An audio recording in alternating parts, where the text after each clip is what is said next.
18वें लोकसभा चुनाव के बाद केंद्र में नरेंद्र मोदी के नेतृत्व में सरकार बनने के बाद से भारत में एक तरह से रेल दुर्घटनाओं में जैसे बाढ़ सी आ गई।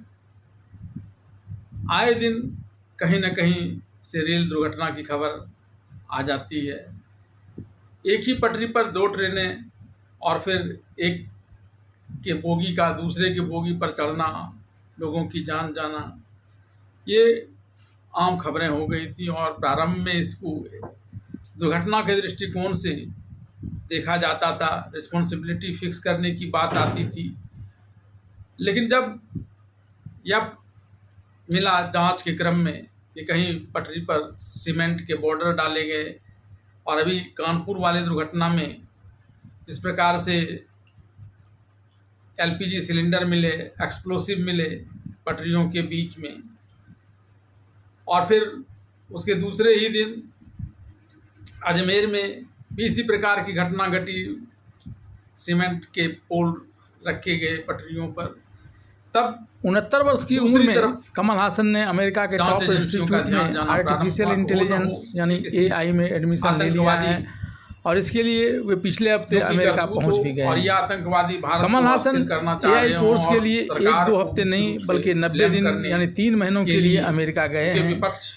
कमल हासन ने खुद ही यह बता दिया है कि उन्होंने अपने उम्र के इस पड़ाव में अमेरिका के टॉप इंस्टीट्यूट में जाकर आर्टिफिशियल इंटेलिजेंस की पढ़ाई का फैसला क्यों लिया है। विपक्ष के दरअसल कमल हासन अपने अपकमिंग प्रोजेक्ट के लिए AI की पढ़ाई करना चाहते हैं। कमल हासन ने कुछ वक्त पहले एक इंटरव्यू में कहा था, मुझे नई टेक्नोलॉजी में बहुत दिलचस्पी है और आप अक्सर मेरी फिल्मों में नई टेक्नोलॉजी का इस्तेमाल देख सकते हैं। सिनेमा मेरी जिंदगी है, मेरी सारी कमाई अलग अलग तरीकों से फिल्मों में ही वापस चली जाती है। मैं सिर्फ एक एक्टर ही नहीं हूँ बल्कि एक प्रोड्यूसर भी हूँ, और मैं अपनी सारी कमाई फिल्म इंडस्ट्री में ही लगा देता हूँ। इसलिए भी करती कमल हासन ने भले ही 90 दिन के लिए आर्टिफिशियल इंटेलिजेंस कोर्स में एडमिशन लिया है, लेकिन वो केवल 45 दिनों तक ही कोर्स अटेंड करेंगे। इसकी वजह यह है कि उन्हें भारत में कुछ जरूरी काम करने हैं। हालांकि इतनी उम्र में एक्टर को कुछ नई सीखने की इच्छा उनके फैंस को भी काफी प्रभावित कर रहा है। इस पड़ाव में भी नया कुछ किया जा सकता है। घर के लोगों को बात अगर कमल हासन के वर्क फ्रंट की करें तो अगले साल कमल हासन की इंडियन 3 और मणिरत्नम की action drama film thug life में वे नजर आएंगे। घटनाओं की वजह से। लेकिन आतंकियों को इससे क्या, उन्हें तो भारत में तबाही चाहिए। विपक्षी राजनीतिक दलों को क्या, उन्हें तो अपने सरकार पर आलोचना करने का मौका चाहिए, और सरकार भी करे तो क्या करे। रेल एजेंसी भी इतनी लंबी लाइन की सुरक्षा देने में असमर्थता जाहिर कर रहा है।